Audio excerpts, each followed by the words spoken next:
immense pleasure to introduce our speaker, Ambassador Bridget Brink. You may not know this, but Bridget has strong Michigan roots. Her family came to mid-Michigan 6 generations ago. And Bridget grew up right here in West Michigan. She graduated from East Grand Rapids High School. She earned a BA in political science from Kenyon College and went on to earn her master's in international relations and political theory from the London School of Economics. Raised on the values of hard work, integrity, and doing the right thing, Bridget has dedicated her life to serving our country and to defending freedom and democracy. 30 years ago, in 1996, she began her career in the U.S. Foreign Service. Ambassador Brink has served under 5 U.S. presidents from both political parties and is the first woman to serve as a U.S. ambassador in a war zone. Her experience is extensive, and I'm only going to mention a couple of things that she's done. A couple of her placements, I don't know if they call them placements in the world. She was the Deputy Director of Southern European Affairs, where she coordinated U.S. foreign policy in Turkey, Greece, Cyprus, Georgia, Azerbaijan, and Armenia, sorry. She also served as Deputy Chief of Mission at the U.S. Embassy in Uzbekistan and was Deputy Assistant Secretary in the Bureau of European and Asian Affairs. And those are only a few of the places that she has been and served our country. Bridget was appointed ambassador to Slovakia in 2019 and served in that capacity until 2022, when President Joe Biden tapped her to be the ambassador to Ukraine. There she had the responsibility and the challenge of serving during the Russian invasion, when she'd only been in her position a few months. When Ambassador Brink left her Ukrainian post in 2025, she was a career minister, which is the equivalent of a 3-star general. Bridget is married to Nicholas Higgins, and I am just going to embarrass him. Nicholas, stand up. He has also had a long career in the Foreign Service in various positions with USAID, which is the U.S. Agency for International Development. They have 2 sons, and they recently moved to a lovely old home in Lansing, which just happens to be 3 doors down from where I live in Lansing. So I have the good fortune of having Bridget and Nick as my neighbors. And I just have to do a quick aside. I don't know what your neighborhoods are like, but everybody's always interested who's going to buy the house that's up for sale in the neighborhood. So just like most neighbors, we're all nosy and wondering who in the world's going to buy this house. So the word goes out that the house is sold, and so who bought it? We don't know, and emails are flying back and forth, nobody knows. And I get a call from another neighbor who's here today, and he said, "Watch Morning Joe. Our new neighbor is on Morning Joe." So that's kind of upped. I don't even know what in our neighborhood, but anyway, that was very exciting for all of us. But they are wonderful neighbors, and we're lucky to have them. We picked tonight's topic, why Ukraine and Eastern Europe matter, over a year ago. And the topic is perhaps more relevant today than it was even when we picked it. And I cannot imagine having anyone better prepared or experienced to talk with us about one of the most consequential geopolitical conflicts of the modern era as Ambassador Brink. We feel so very fortunate as a board and a community to have Ambassador Brink here tonight to share her rare insights into the war, its global implications, and the future of the region. Please join me in a warm Southwest Michigan welcome for Ambassador Bridget.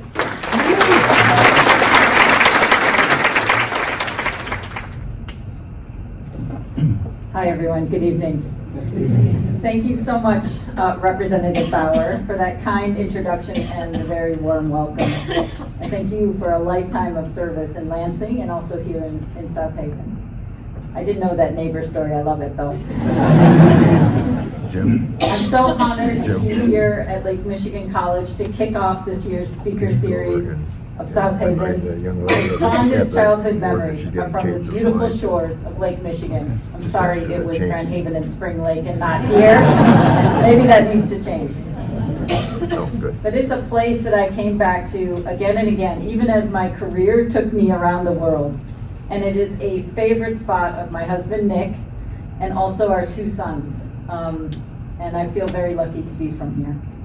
I want to say a thank you to the organizers and supporters of the Speaker Series of South Haven. I have to say I'm super impressed. To Elaine, to the entire board, to all of you who are contributors and donators, and to the supporters, I think it's really amazing to have all of you here tonight to talk about subjects of real importance. And I have to say, I'm particularly excited by the high school students. As someone who's pretty far past high school now, we are all cheering for you because you are the future. So we're behind you. No pressure.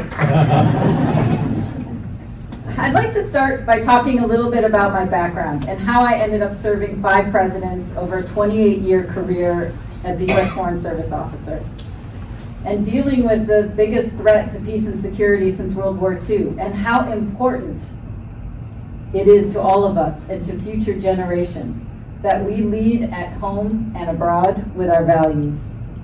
I hope that what will come through is a simple message, that our soft power, backed by our hard power, is what has made us the most powerful country on the planet. That this soft power gives us an outsized ability to shape the world around us, to build alliances, to solve global challenges like climate change, to open markets, to create jobs at home, and to end conflicts that cause human suffering. And finally, that this soft power rests on the values that founded our country: freedom, democracy, rule of law. What's at stake right now in Ukraine and around the world is the question of whether America is abandoning our role as the leader of the free world. I think that would be a historic mistake that we cannot and must not make for the sake of the security, prosperity, and continued success of our country and for future generations. So to ground my remarks, I'd like to relay a little about how a small town girl from Michigan ended up becoming the first female to serve as U.S. ambassador in a war zone, with the mission of repelling Russia's invasion and the biggest war in Europe since World War II. As Joan mentioned, 6 generations ago, my family came to Michigan, and they first settled as farmers in the Grand Ledge area. My grandparents embodied what it meant to be a part of the greatest generation, and both my grandfathers proudly served in the U.S. Army during World War II. They showed me from the very beginning what it means to serve your country in pursuit of freedom and democracy. My mom was just a newborn when her dad went to war and left his job at the old Oldsmobile plant in Lansing to serve our country and fight against fascism in Europe. My grandmother rented out a room in their house in Lansing to survive the war. And my grandfather came home 3 years later to a kid who did not know him. My mom became the first in our family to go to college, a proud graduate of MSU. Go Green. Yeah, go white. And she became a public school teacher. She raised me as a single mom. And to make ends meet, we lived with my grandparents. And in this context, I was raised on those Michigan values: hard work, integrity, doing what's right, no matter what. And lucky for me, my family believed in the power of education. And I received a great education in Michigan public schools. And with the help of scholarships, grants, and work-study programs, I went to study at Kenyon College, a fantastic small liberal arts school.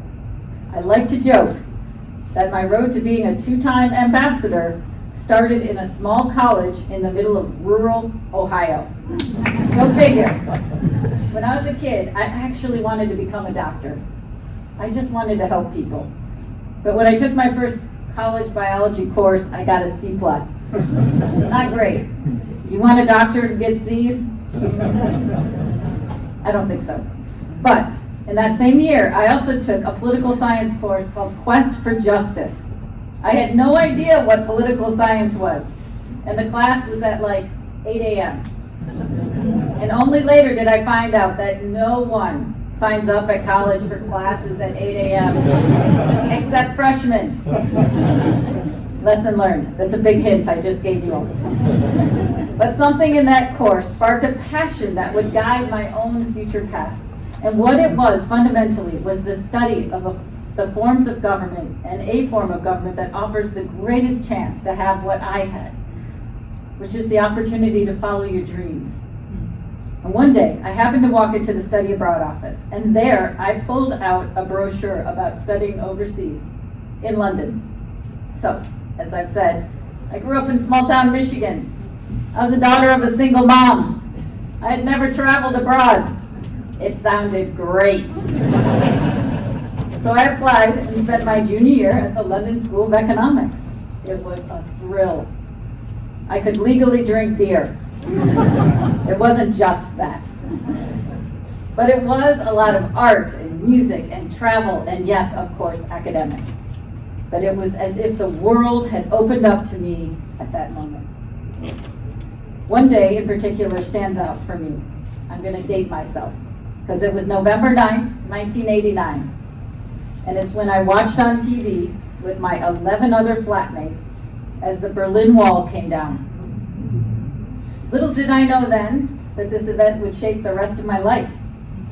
I later returned to LSE for graduate school, met my now husband of almost 3 decades, stroke of luck, and spent the next 28 years as a Foreign Service officer, fighting for freedom and democracy in the former Soviet and Warsaw Pact countries in Europe.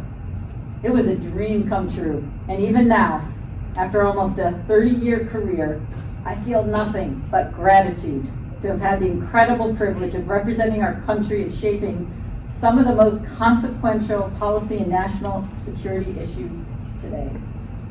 And to set the stage for the discussion about Ukraine, I need to tell you a little first about my first assignment as a brand new Foreign Service officer. And that was to support our effort to end the terrible and tragic wars in the Balkans in the 1990s. At that time, it was the biggest conflict in Europe. And Europe was not stepping up to stop it. But America did.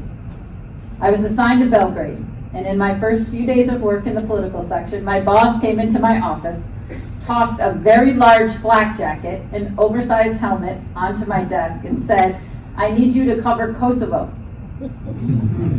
I remember bringing them home, and Nick said, "What in the world do you need that for?"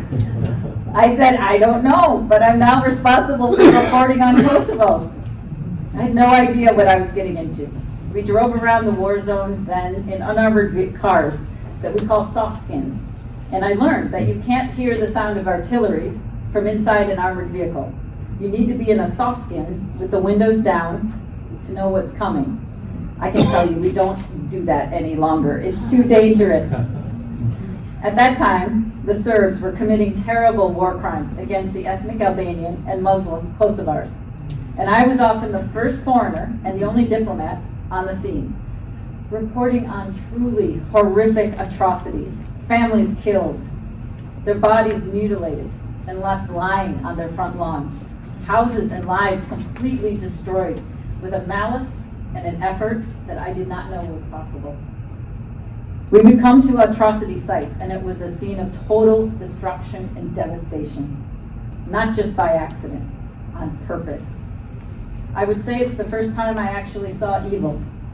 In ransacked homes, even the sink taps had been broken off, so water would run everywhere.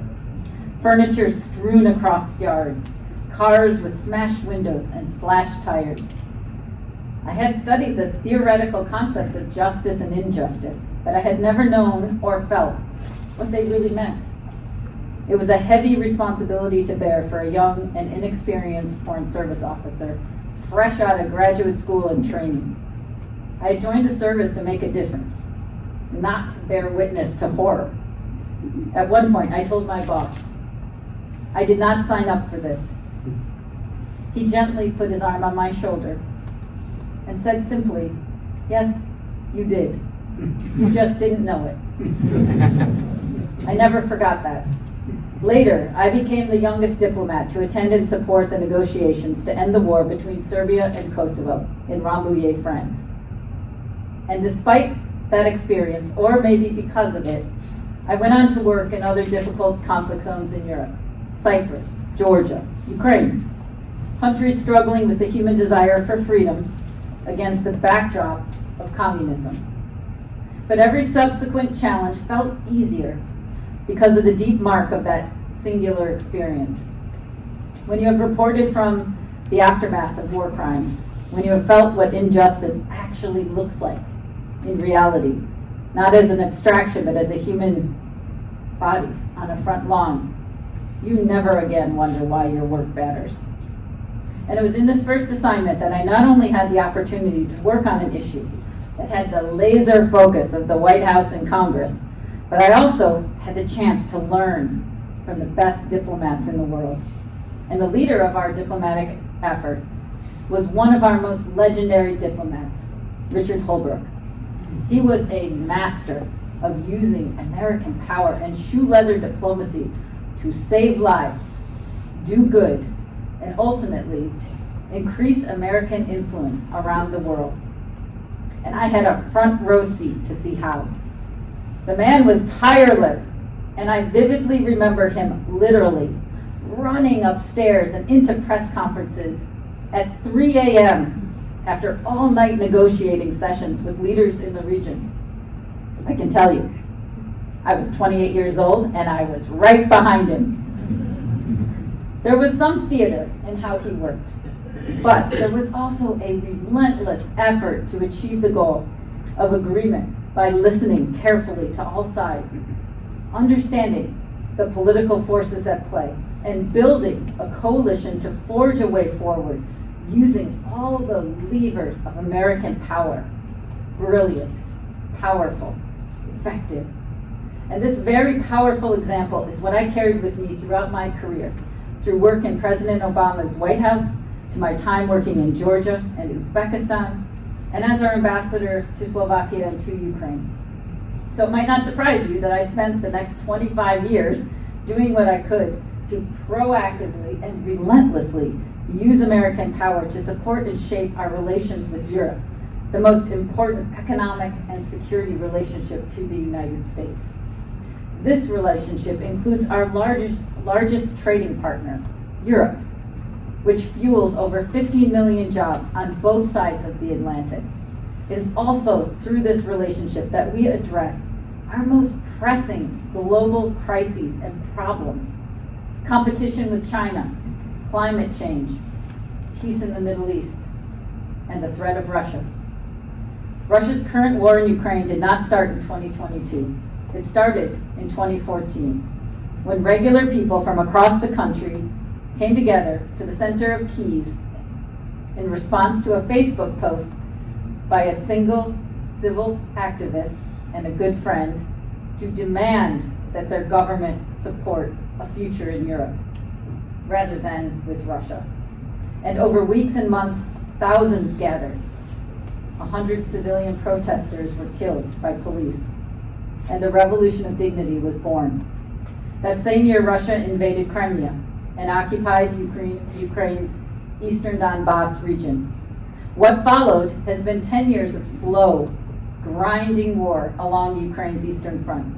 And on February 24th, 2022, Putin launched a full-scale invasion, which continues to this day. When that invasion began, experts, analysts, and journalists predicted Kyiv would fall within days. Russia had the largest army in Europe. Ukraine was outgunned on every measure, but Kyiv did not fall. I arrived in Ukraine at the end of May 2022, driving more than 12 hours from Poland in a heavily armored vehicle. The United States had not had a confirmed ambassador in Ukraine for over 3 years. When I arrived, the U.S. presence consisted of myself and 9 other diplomats working to reopen an embassy that had closed right before the start of the war. When embassies close, they're taken down in ways designed to protect our national security. Sensitive materials are removed or destroyed. So when we arrived, we literally had nothing you could plug into a wall. No computers, no printers, not even a hot pot. Essentially, we lacked all of the basic equipment we needed to do the job. Or, if in a war zone, they operate inside a base secured by U.S. military, like in Afghanistan or Iraq. Neither was true for us. For the first 3 months, I slept in the embassy, and we all did, my entire team. Literally, I was given a room in the Marine House. Across the world, our brave Marines protect our embassies. But in Kyiv, at that time, we didn't have Marines. The Marine House was small, 6 or 7 rooms. And I had a room just like everybody else's. And it's now actually affectionately called the ambassador's room. So for 3 months, I slept in the Marine House and ate at the embassy, working around the clock to enable Ukraine to defend itself and to bring more staff back so we could execute the president's policy to make Putin's war a strategic failure. That first year of the war, Ukraine had not received any Patriot systems or other advanced American air defense systems. Here I say, thanks, Bob, for Raytheon. As a result, we, along with everyone else in the country, did not have an ability to protect ourselves. So when the air alerts went off, we had to make sure that everyone had a place that was as safe as possible, and that was underground. We had so many times where missiles or drones would hit very close to wherever we were. We had shrapnel hit a building we were living in. I told my team, don't tell Washington. With everything we did, I had one solemn duty, to keep my team safe. Because if we didn't, I risked my people, our most precious asset, as well as a decision by DC to pull our mission. Another time, I traveled with the USA administrator, this is my husband Nick's boss, to Odessa. We met in a port building one day, and 12 hours later, it was attacked and completely destroyed. Despite the danger and all of the challenges, I pressed Washington hard to allow us to move around the country so we could achieve our goals. We had to reach people outside the Capitol, including especially those suffering from the war, to oversee the taxpayer assistance that we were giving to Ukraine, and to provide advice and support to the military operations. Typically, that meant moving across the country by train. And despite these immense challenges of the war, Ukraine has kept its trains running throughout. Moving across the country, especially in the early moments, was so important to me because I believed, as my early mentors had taught me, that it is relentless personal and active diplomacy that can shape events toward your values and toward your interests. So in my first few weeks on the job, I had my first big test. Russia had cut off Ukraine's grain export, critical to sustain its economy and to feed the world. And the Ukrainians were trying to restart it through their deep water Black Sea ports. I pressed DC to give me permission to travel to Odessa, together with our other ambassadors in Kyiv and the Ukrainian president, to put political pressure on Russia to reopen the grain corridor. DC said no. I pressed. DC didn't answer. Finally, just an hour before departure, I received permission to go. It was my first trip outside the capital area. I traveled with a few staff and my security, about 20 people or so in total. And at about 2 a.m., the trains just stopped. And I heard my security chief get a call in the next cabin. And then he relayed to me, there's a missile coming our way. At that point, I could do nothing but hope and pray that the decision I made to travel was the right one. We waited 5 minutes, 10, 15, 20. An explosion rang out in the distance. And then the train started again, and we went down to Odessa. In those moments, I learned more about courage, clarity, and leadership than I learned in any classroom. What I learned, and know now, is that no one ever accomplishes anything alone. It takes a team. And with the right people, you can shape history and change the world. Ukrainians are fighting a war on many fronts. They are fighting a brutal war with Russia. Less obvious, but just as important, is Ukraine's war against the legacy of its post-Soviet past, most notably corruption and weak regulatory bodies, a lack of real checks and balances on power. Sound familiar? Yes, unfortunately. For 3 years, I led a team of courageous public servants to help Ukraine win both these fights. We had a simple shorthand for our goal: win the war and win the future. It meant to help Ukraine defend itself militarily and also help Ukrainians achieve a future its people are striving for as part of the transatlantic family of democratic nations and a strong and powerful security, democratic, and economic partner to all of us. This is not only the desire of 40 million Ukrainians. Having such a partner is a real and clear benefit to America. It's a tough world, and we need and want all the friends and allies who share our values that we can get.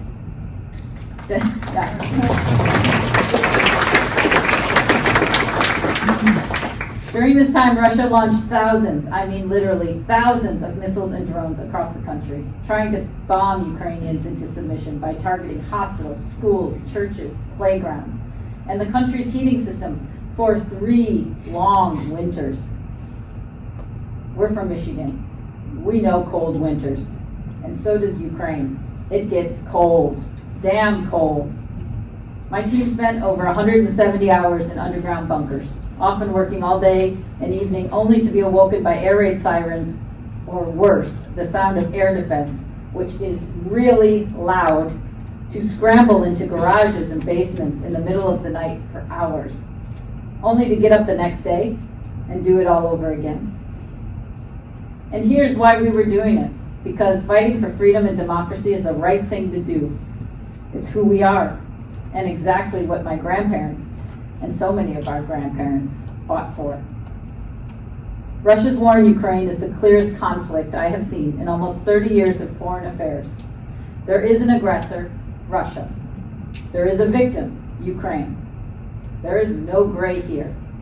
Russia's actions include war crimes and atrocities on the level of crimes against humanity. Over 150,000 documented cases. The abduction of 20,000 children. The murder of tens of thousands of civilians, including 700 children. Cities and villages razed to the ground. Tens of millions of people displaced, including millions who fled to Europe and beyond. During the Biden administration, our effort was simple: help Ukraine win. But when President Trump was elected into office, our policy changed to siding with Putin and forcing Ukraine into a bad deal. This was clear during the disastrous Oval Office meeting Trump held with Zelensky in February of 2025. And that meeting was followed by the immediate halting of all U.S. military aid and intelligence sharing, including stopping air defense munitions that help protect not just Ukrainians, but also all U.S. embassy personnel from Russian drones and missiles. And it became clear to me that I could not, in good faith, execute the president's policy and would have to resign.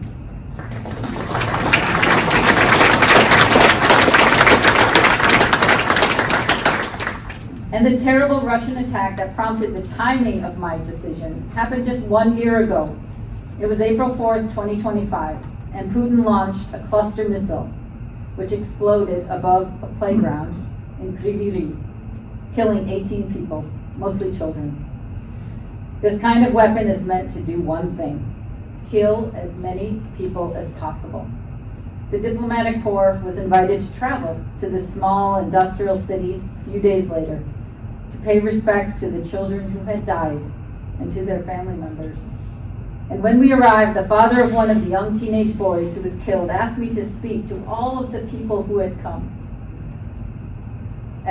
He asked to speak to all of the people who had come, and he turned to me and said, "I have a message for President Trump and the United States of America." Just a few days ago, I received a call on my iPhone that a Russian missile had hit a playground where my son was playing. Terrified, I immediately got my wife, and we drove our Tesla to the playground.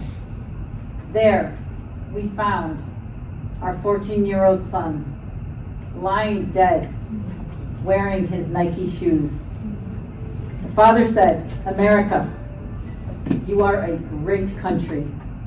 We know you don't want to give everything away. We're not asking you to give us something for free. We're asking you to loan us your weapons. You are the only ones who have them. Help us save our children, and you will also save yourself. We need this for our children to survive." On the way back from that trip, I called Washington to say that I would resign. Standing with other democracies is the right thing to do. But even more, it's in our vital national interest to enable Ukraine to defend itself, to stop Russia's invasion. Putin's effort to subjugate Ukraine is really about his desire to recreate an imperial past. And his ambition includes controlling swaths of Europe beyond Ukraine. And such unchecked ambition threatens our most important security alliance, NATO, as well as our largest trading partner, Europe, ultimately undermining the peace and security and those 15 million jobs brought by the sacrifice of our forefathers in World War II. Letting aggression win also sends a signal to other would-be aggressors around the world that threatens the security balance in Asia and elsewhere. And to bring it back home to Michigan, I want to answer the question. I hear you, Bridget, but we should be doing what's right as America. And our own country is suffering as a result of decades of foreign wars, billions spent to defend others' freedom, and a lack of investment at home. And here's what I say. That's exactly right. We must take care of the home front. But to do so, we need to make sure that we are supporting the conditions that made us powerful in the first place. And that is a national security strategy that reflects our values and that builds alliances that help protect the safety, security, and prosperity of the people of the United States. In the case of Ukraine, the onset of the war there resulted in a 20% jump in the price of flour right here in Michigan. In the case of Iran, President Trump's war is costing us more at the pump every day, and I see it just went up to $5 a gallon. Trump's reckless tariffs are costing our farmers, our auto workers, and our small businesses. We live in a global economy, and for this reason, what happens in far-flung places around the world has a direct and real impact on us here at home. For almost 30 years, I was proud to be a national security leader and to be a part of something bigger than myself, which I believed was not about party or politics, but about the success of our nation. I've been privileged to work for 5 presidents and to have spent a lifetime advocating for our values overseas, to create the allies that we need to support the security and prosperity of Americans at home. I believe the war in Ukraine is about much more than Ukraine.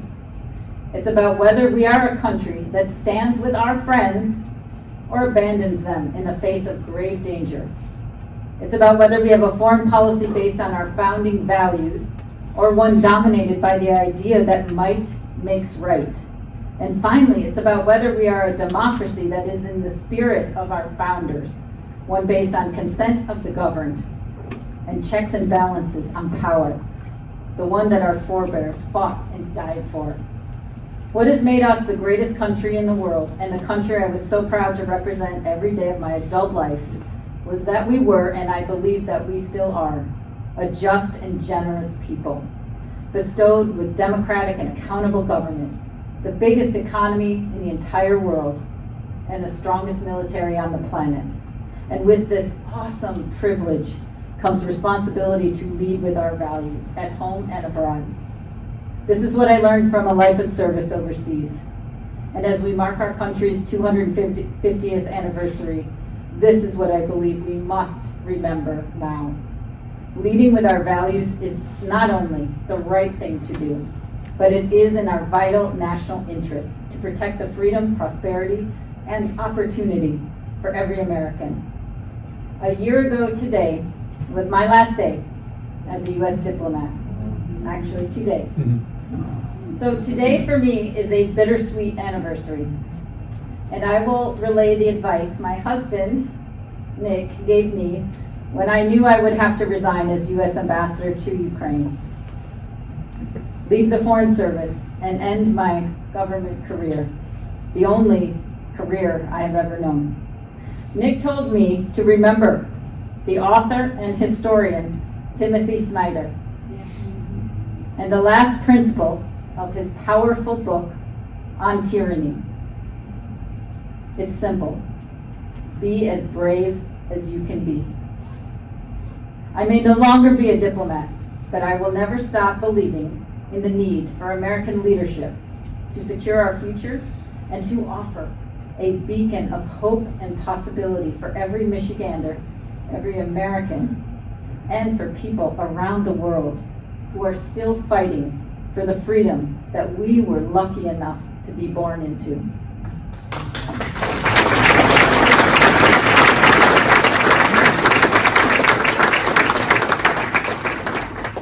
So I say once more, be as brave as you can be. This is the America I love. It's the America I was so proud to serve. And it is an America worth fighting for. Thank you.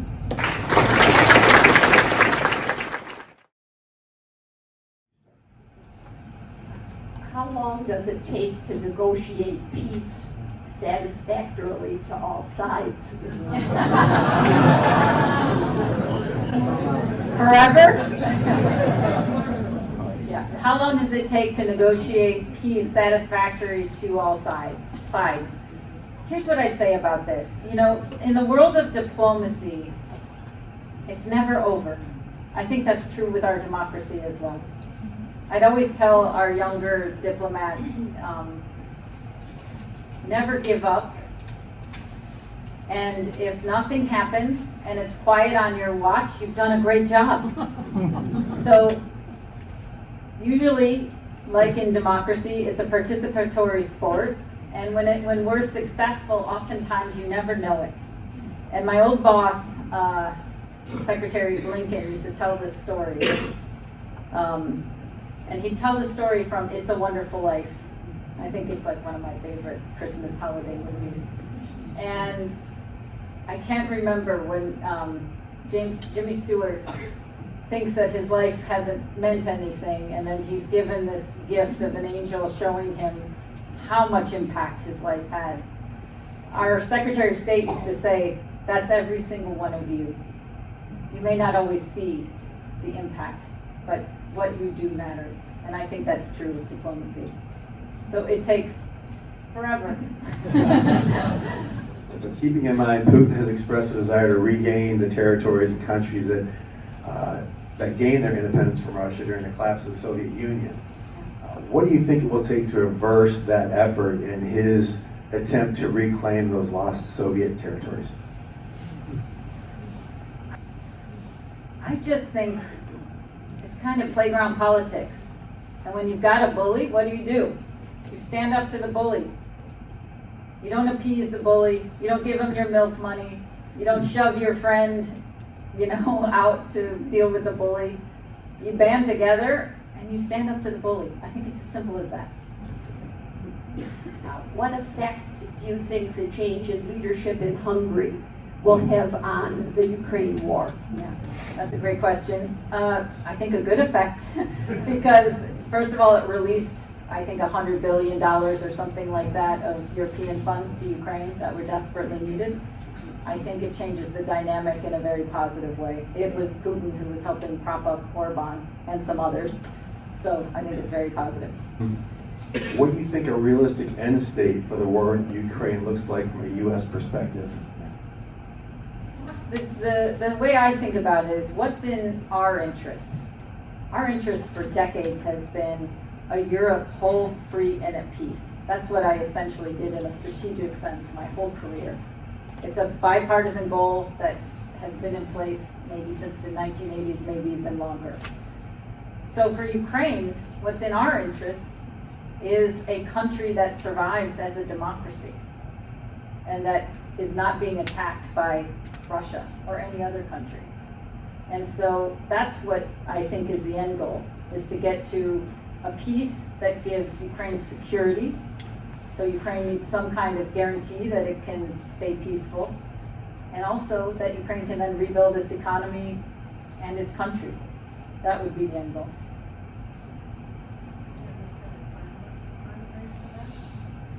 I think a long time, but I never doubt the speed and power and ingenuity of the Ukrainians. I can tell you when a missile was struck 2 blocks from our hotel, huge crater in the road, we went out, took pictures, couldn't believe this was at the beginning of the missile and drone strikes by Russia. Overnight, it was fixed. And that is true what's happening all over the country. It's quite amazing what they have been able to do. Question. Your thoughts on what's happening with Iran and any kind of diplomatic resolution there possible, do you think? And does the Iran war have any implications in Ukraine? So, Iran is a danger and a threat to the United States and has been so for a long time. And I think the main thing to look at is that prior to Trump's launching of the most recent war, we were able to get oil and other products through the Strait of Hormuz. And since that has been launched, this has been closed. So the reality is that we are in a disadvantageous position right now. And in terms of diplomacy, I think it's possible, but as my own experience shows, countries that are fighting for their existential survival don't give up very easily. So I think it will be very hard to negotiate out of this at this moment. What we are in right now is in a war of choice with no apparent strategy that I can see and no end game or exit strategy. And this is a dangerous place for us to be. So this one's a very tough one, and I don't see an easy or quick way out, is the bottom line.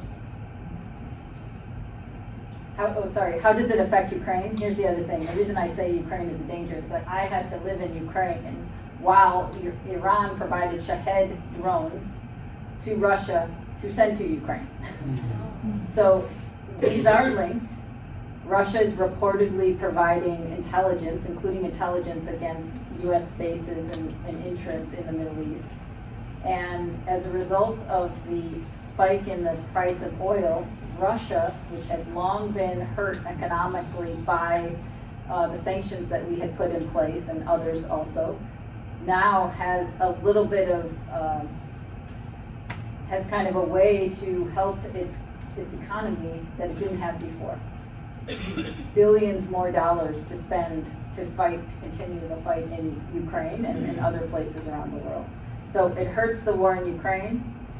I believe it hurts our interests in the Middle East, and it hurts our ability to end both wars. Thank you, everyone. Thank you.